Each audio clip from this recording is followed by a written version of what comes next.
So welcome to the Love Fly Fear of Flying Q&A. Paul Tizard here, one of the admins at Love Fly, and welcome to this live session. So quite a few questions this week. Fantastic, fantastic. So before I get into those, a couple of announcements. So this week's podcast is with Sky People. Now, Sky People are the people that we are going to be running our ground course up in Manchester on the 13th of April. That is going to be available to book very soon. So 13th of April up in Manchester. There's only 20 places and it's going to be in a what we call a ground-based simulator. So it's an aircraft cabin which holds up to 20 people. You'll be able to go in, walk around, get a sense of everything. There's working doors, there's all the rest of it that you can play with. There's all the equipment that you'd expect to see on board, and you'll have Captain Steve there and Sarah Fowler there and me and possibly John. We think he's going to fly over from Canada, and Susan. Maybe Pete Higgins going to pop up as well. So a lot of the fantastic team that you know are going to be up. And so that's our exciting news this week. So 13th of April, Sky People up in Manchester. Terrific facility that we're going to be running one of our courses again face to face. But like I say, only 20 places. So that'll be on the website soon and available for people to book. So that's announcement one. That's also linked into the podcast that's going out this week as well. So I say thank you very much for all the new joiners. We've seen there's lots of people coming in now. We're up to 3.8 thousand humans, which is fantastic news. So thank you so much. Keep recommending us and encouraging people to come and join and get the help and join the community. And just thank you to you for helping each other out, because that's what makes the whole Love Fly Facebook group work. So thank you. Amazing for that. So let's have a look and see some of the questions. Some great ones here, actually. So from Louise, what says here? View previous comments. Hang on a second. Right. Louise says 737 MAX. Are these really safe now? Yes. There you go. That's that one done. Please have a need to be glib. Have a listen to the Pete Legg podcast because we talk about this specifically. And yeah, definitely that one too. I can't remember which number it is. Somebody will put it in the group. But yeah, Pete Legg, Captain Pete Legg, he talks about this one as well in one of the podcast episodes, the Love Fly podcast. So June has said, do all cabin crew get trained with how to deal with nervous passengers and how to reassure them? As I've noticed in the past, some are so much better than others. Yes. Yes, everyone is trained, but like anybody who does any job, some will probably be more invested in others in terms of it comes to that side of it. Because remember, their job is primarily safety. So you do tend to attract people who care for other humans. However, their primary role is safety. So if they're busy, if they're if it's a short flight or quick flight like an hour, 2 hours, you probably won't get the sort of attention you might get on a long haul flight. And I've also noticed that even on some long haul flights, which which I say 6, 7, 8 hours plus sort of distance, it really depends on the individuals. So the straight answer is yes, they are all trained. Some naturally want to help, others more and will really go out their way, and others will be more perfunctory because that's life, isn't it? Unfortunately. But yeah, if you were to have a medical condition or you start to become anxious or anything like that, then they know exactly what to do. So Barney said, do airlines have chaperones for solo, scared, vulnerable adults on flights? I've heard of people doing this as a private thing. I don't know if airlines do this. I know you can for, I'm thinking if they can do it for children, but definitely there are people who do it privately. So for example, the amazing Pete Higgins, who's in this group, he does do this. As long as it's Barbados or the Bahamas, he's very happy to go with you. But no, he'll go anywhere. And you go anywhere for a cup of tea. He will, I don't know what he charges. What he charges at all, he probably does. I don't know what he does. He's just amazing. But if he's around, if you message Pete in this group, in the Love Fly Facebook group, then he'll be able to tell you if he still does that. And if he doesn't, he might know somebody else that does. So I don't know if that helps or not. This is one I wasn't sure about. Okay, so maybe some other people might be able to help. So this is from Ali. How do you cope when you have vertigo and the plane tilts as it takes off or lands? Any strategies to tell your brain to relax? So I'm not a medical person, so I can't talk about the vertigo thing. One of the things I will say about it is that the uh, impression of the how much it tilts is not correct. So we'll often think it's a lot more significant than it is. So I think one thing that you can do within your control, aside from the medical stuff, which I'm not going to comment on, so I don't know about that, is it might be worth just thinking about this as an angle thing. Okay, so take off. Okay, so this is you on the ground. Take off. What's that? 15 degrees, and maybe that. Okay, and then when you've taken off, it lowers the nose a little bit after 1500 feet to about 10 to 11 degrees. So that's flat, that's takeoff, that's the change after around 1500 feet. And then it does sort of level off a bit. It's always kind of flying a little bit nose up most of the time anyway. And so, but we can't really calibrate to that because we don't have altimeters fitted. So we can't tell. So these are things to learn about. Also in terms of turning, we often think it does that, but it only does about 30 degrees. What's that? About that. I can't get the angle right. Maybe something that, not even that. It's maybe that when we turn, when you go, because it doesn't just turn like this, it leans like you would on a push bike. You lean to go around the corner. So these are things to sort of like to familiarize yourself. So regardless of what you think might be happening, that isn't the case. And so that's a really practical thing you can do.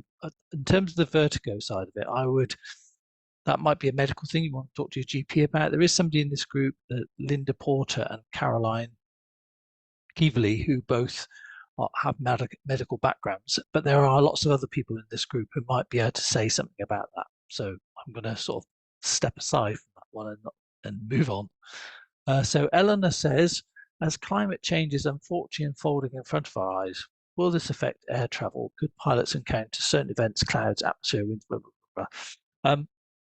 So I asked Captain Steve about this one. He said that he had noticed that there was more turbulence, but not any more dangerous. Remember, these things are not dangerous to aircraft. And everything with anything to do with commercial aviation is always about managing the risk. So even if the turbulence starts to become more significant, we would always be thinking about, well, we've got skin in the game, so we're all flying as well. So we're not going to do anything that's risky, and everything is risk assessed. So we always put things in place. So if the weather was to change dramatically, I don't think quite being dramatic here, then would that be sudden or would that be a gradual thing? So there is lots of stuff in the media about the turbulence is increasing. It's more and more choppy across the water. And whether that's true or not, I'm not a meteorologist, so I can't really comment on that, although that is one of our guests that we can probably have on in the future.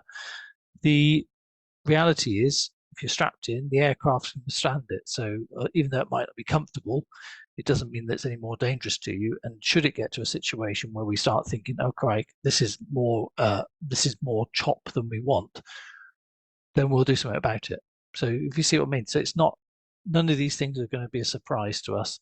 And despite what the media say, it's not something that's just suddenly happening and like, oh my goodness, it's so much more dangerous now. That's just nonsense. Okay, Jenny says, what happens if someone leaves their electronic devices on, gets to turn their phone on at airplane mode? What can that do to a plane? Anything? There must be something if they want everything offline. It's a great question. So a lot of people have asked this one. I know David Gott always used to talk about this.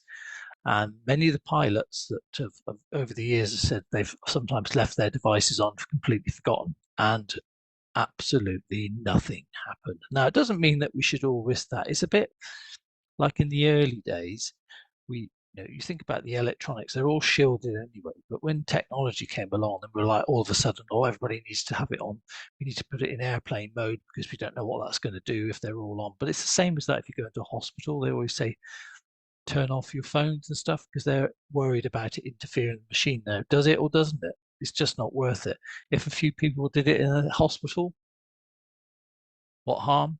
If you do it on board an aircraft, that's why we go around and make sure that everyone's turning the phones off as much as we can. We do announcements about it, but ultimately it's a shield system, and all the pilots I've said they've never been worried about it. So I don't know if that's a good enough answer, but that hopefully will reassure you a bit. So Rosalie said, scary news story of the week. I didn't read it, but if you do, is there a takeaway? So this is about the pilots' mental health. Pilots hide, it says here, pilots hide mental health issues so they don't lose their jobs. Okay, well, you'd be very pleased to know we had, I'm not sure if this was who wrote this article, but we had Dr. Billy Hoffman on the podcast this week talking about this exact thing. So that's going to be released in a couple of weeks' time.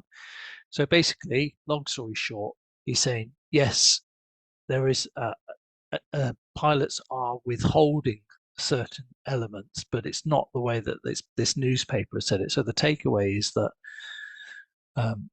some pilots in some airlines have admitted that they're not declaring certain things because they're worried about losing, like having to sort of stand down and stuff. However, we're not talking about critical things. We're talking about a variety of things, and there's a range of things. And so this is why it's a significant research area. So when you listen to that podcast episode, you'll hopefully be reassured, but it's quite straight talking. Billy is a researcher, and this is his very topic that he's looking at. And what he has been writing has been published, but unfortunately, as he admitted it himself, I did write quite a catchy title to get people to read it. He said, but it's not anywhere near like it sounds. So I don't know if that helps or not, but that's so I took a lot of because I asked whenever I do these podcasts, I always try and think, okay, if I had a nervous passenger here asking these questions, what would they want to know? And I just said, so should we be worried? Is this something that's going to affect our safety? And the straight answer is no, we shouldn't be worried. It's because it's been looked into, but it's like everything with commercial aviation. It's always about what we call marginal gains, tiny, tiny tweaks to try and keep it safer and safer and safer. You think how safe it is anyway, incredibly safe, day in, day out. So this is just an area that as we explore more and more about well-being and mental health, you think this is a topic in the last 20, 30 years that's really taken a hold with just people in normal jobs, people be expected, and it's okay to say I don't feel okay and stuff. You see lots and lots of media coverage about this in a positive way as well. So I think it's all in line with that. So that's my take on it. Has it worried me? No, because this is all known things. So anything that's known can be investigated, and then we can make sensible decisions about it and put proper thought and consideration into it, as with anything with commercial aviation. All right, so I hope that helps you. Thank you very much for those questions. That was great. I have rattled through them because I'm aware that there was quite a few there, and I wanted to just give you some nice punchy answers. And like all these things, if you're looking to get more help, you can join the Love Fly Facebook group and invite other people in, ask questions there, and we'll do our best to answer them. We do have live courses coming up, which we've got the one on the 13th of April. We also are relaunching the 30-day program, but we're not sure when that's going to come out yet, because whilst it seemed quite straightforward, when we've actually looked over the old stuff, we thought it was pretty good, say so ourselves. And so everything we've been tweaking, we've been thinking, does that add anything at all, or is it just better to leave it as it is? And so what we thought was hoping to be a turn of the year thing, I think it's going to be a little bit later than that. So if you are sort of umming and ahhing about, should I get the 30 tip, just get it. And one of the things what we'll probably do is, if we do bring out a new one, anybody that's bought it in the last sort of couple of months, we'll just send you the updated one as well, because I just think that's the fair thing to do. So don't worry about it. It's still good. It seems to get good reviews. All we've done is kind of just updated it a bit with sort of more video footage, kept the branding the same and things like that. So it's not particularly material tweaks, although there are some sort of couple of bonuses in there for the new version of it, and it will be a bit more jazzed up, and there's going to be some content in there from different speakers as well. But like I say, it's still along the same messages that the other one has one, so I wouldn't say that you need to wait. Just if you want to get it, to start when you want to start and get going on it. And like I say, when we release it, if that happens to come out in the next couple of months, we can see when people have purchased. We'll just make a decision, say, look, here's the updated one. Do you want this one as well? And older than that, will probably offer anybody else saying, look, here's an updated one at a fantastic discount. So, because all of those things, we don't obviously keep your details, personal details, but we do have a contact email. There's nothing else from when you first signed up for the product. Okay, so, but like I say, 13th of April, Manchester course, face to face, real human course, only 20 places. There will be, I say that's going to be a serious cut-off on that. It's going to be a really good day. And also we will include a few things to prepare you for the day as well. So that by the time you turn up, you know us and you've had the best chance to make the most use of the day. So it's going to be a fantastic day. We're really excited about running that. And we're also going to be running some courses in other parts of the country, but we're just trying to sort out a few things. And there is something else I want to tell you about, but I can't tell you yet. So I'm just going to leave that as a tease.